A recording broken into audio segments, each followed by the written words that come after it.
Chris, how are you today? Doing excellent. Chris, why don't you tell everybody listening a little bit about yourself, what you do, and I kind of want to go back and hear about how you got into this because you have kind of a unique resume. But give us kind of the rundown. Sure. I would say that at a very high level, I'm a strategist. Okay. You can kind of fill in the blanks in terms of what that is. Everything from a customer strategist to an AI strategist to digital strategist, marketing, business, like they all apply. I spend a lot of time helping organizations figure out what do they want to accomplish and how to go about accomplishing it. So a lot of consulting. I do public speaking. I teach at the university level at Southern New Hampshire University.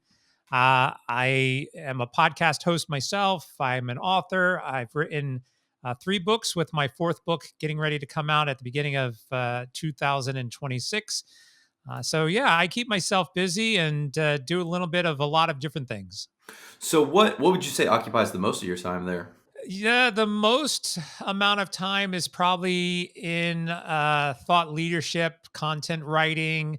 So I heard you talk quite a bit about AI and customer service, and it kind of seems like a lot of what you're doing is like, would you call it customer service, customer success? Various different ways of describing it. Would you say that's kind of the primary thing that you're good at and focus on? Well, I've been in, we'll call it a customer experience type of role pretty much my entire career. And, bridging the gap between that business side and the technology side is something that I have pretty much always been a part of. And so when I'm thinking about artificial intelligence as today, and everybody wants to talk about it, really the kind of unique way that I present it is a customer centered or customer centric AI. Usually companies need to solve some sort of problem. They've got a product that they want to share. You've got to go and find the customers. The customers have to be interested in it.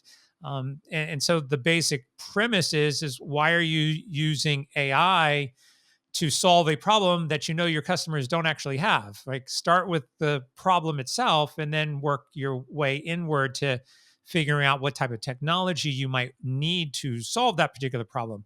I think it helps really frame what is important. And oftentimes businesses and startups lose focus of what it is. They see the shiny new object, they see the technology, they want to go in and start using it, but they can't really correlate why that matters. The reality is you have a business and you have customers. Like, you don't have a business if you don't have customers, Hmm. right? If you really cared about your customers, that would be your priority. Even in the language, even in your memos, even in the way you communicate, how you hire, how you bring people into the organization, your training program, all of these would be placing the customer at the head, the first position of how you communicate. And when you don't do that, it clearly starts to show, because then your mindset, the culture within the organization, starts to put the customer in lower rankings and other positions. Every single thing that you want to say is a priority within your organization does not happen if you do not have customers. It's all secondary to your It's customers. all secondary. Your customer is your number one priority, period. In a lot of these cases, people are making decisions without actually doing the research, without actually considering what their customers think about it. And that in the nutshell is how customer first thinking works. You've got to go out and explore this. You've got to actually talk to people. Uber was successful because they solved a consumer problem. Hmm. They didn't say, "Hey, this is something that we want to build and we're just going to go out and build it." Right. It's a solution to a non-existent problem, right? Hmm. So where do you think like companies have gone awry then? Because this makes a lot of sense. No customers, no money, no money, no staff, no staff, no business. Where do you think companies have kind of gone awry with this idea? And is this a new idea that sort of has emerged that the customer is secondary or tertiary? Number 1 is ego, Okay. plain and simple. I think I know better than you do. And Okay. so I'm going to do what I want to do. Ego. So you would say the customer will always tell you what they want or the problems that they have. They may just not be able to specifically articulate the solution that they want. That's right. And That's right. that's what the Henry Ford quote, "Real or not," was kind of getting at, is that the customer didn't understand that there was a possibility beyond a horse, right? A customer face decision would be, well, wait a second. Provide them with an option, like you can order at the kiosk, but you could still come up to the cashier and order if you need to. Customer face would be like, we are reducing our operational costs by providing this new technology. And as a service back to you, we're going to also decrease the cost of the food to make Mhm. it more affordable for you to come in and enjoy yourselves. It's funny because I get asked this question a lot, and they said, how do I go about talking to my customers? Uh, Talk to your customers. Like that's what that you answered it. Like, don't Like overthink get it. get a phone out and call somebody up and talk to them. Get a phone out and call somebody up and talk to them. Mhm. I've often argued, like, when's the last time do you think that the CEO of American Airlines flew coach and sat next to a customer and talked to them on the flight? Like, never. It just hasn't happened, Probably. you know. But there are, if you've ever watched that show Undercover Boss, like I've not watched it, but I know exactly what you're yeah, talking about. I've often thought we need to have an undercover boss where it's not necessarily them going in and pulling their employees, but going and actually sitting down and talking with customers. And I think this process of, like, actually getting into it, and going to a location and talking to people, or getting on the phone and talking to people, getting people into a room or onto a webcam and talking to people as a group, a voice of the customer types of programs. Yes, you can still send out a survey. Go and embed things in your platform or in your service. If you've got some sort of software, you've seen the pop-up boxes that come and say, Mhm. hey, do you have a couple of minutes just to share your thoughts? But you can do it deeper in that, like, answer this one question before you unlock the next feature. Like, does this make sense to you? So surveys and forums, calling people, focus groups, social media. The beauty with AI now is that you can leverage an AI tool to go out and scan social media and the internet and find sentiment analysis of what people are actually talking about. What Hmm. are they saying about you? Hmm. Let's look at all of that and organize it in some way to see if we can get some other insights about, how we're doing. So scan the internet, use AI to do that, use your focus groups, call people, go in person. Like, all of the above are valid ways to get that feedback. So don't overthink it. Just get out there, start asking the questions. Now, I guess maybe this is a more specific question, but when you're in those rooms and you're talking to customers and you're hearing their feedback, are there particular things you're listening for? Are there particular questions you want to ask that you think are valuable to unlock ideas?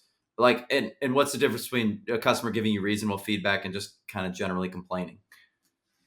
Complaining is good. Complaining is valid feedback. Like, you can position this in several different ways. For example, you could have a customer focus group that is nothing but people who have complained. Like, hey, we've got 10 people in the room. They've all complained about something. Let's actually hear them complain in person and get a better idea of what they're complaining about. Like, I would do it. Another way you could do it is just kind of be generic and say, hey, we just want to kind of get a feel for how you use the product, why you use the product, when you use the product, like all of those rationales. You could also say, hey, we want to get some people in here who are thinking about the future. Like, if you had this feature, would you use it? Hmm. What feature would you really like to see? You want teleportation? Well, we can't do that yet, but we'll write it down. Like, that's a good idea.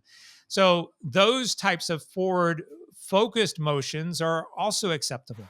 Past, present, and future type of analysis, and then break it down with different types of open ended questions, true or false questions, scales of 1 to 5, all the typical things that you would get. But the beauty of having them in person is that you can then deep dive. Let's dive into that a little bit more. You said that you would never use this product on a Sunday. Why? Like, help me understand that. That doesn't make Mhm. sense to me. Can you explain it? Mm. So it sounds like if you can connect with small groups of like if you don't have millions of customers, connect as closely as you can. If you have millions of customers, maybe surveys are going to give you good data that's sufficient and actually can be statistically valuable. I mean, if we go back to that percentage 50-50, like if I have a million customers and I want to try to get an idea if I should change my logo, I'm not going to poll 100,000 customers because that's not going to tell me enough. Mm, You're right. Even if I pull 100,000 customers and I get 100% accuracy, that's still only 10% of my overall, population. mm, So you've got to start thinking, I'll always say if you are a smaller company and you only have, say, a couple of hundred customers, there is no reason why you don't pick up the phone and talk to every single one of them. And any CEO that's out there that says, well, I just don't have the time for that, that's an excuse. It's an mm, excuse that demonstrates that you really don't care about your customers. So if you have 100 customers and you're the CEO, get on the phone and call them and talk to them and just say, hey, I'm the CEO and I was just kind of curious, did you enjoy your experience? Did you, did your product arrive okay? Excuses of, well, I don't have the time to talk to them. That's, that's damaging. mm, As you get larger and you do get to, a million customers, if that's the number, well, then, yeah, maybe you don't have time. But I'll tell you what, the CEO probably still has time to call 10 customers randomly and mhm, get an idea of what they are thinking about, how they're using the service, mhm, go and sit in meetings, go, in person and walk up and down aisles, whatever that is. If you have to pull, the rest of them in some way, then go and pull them. If you can bring them in as different types of focus groups, then do that.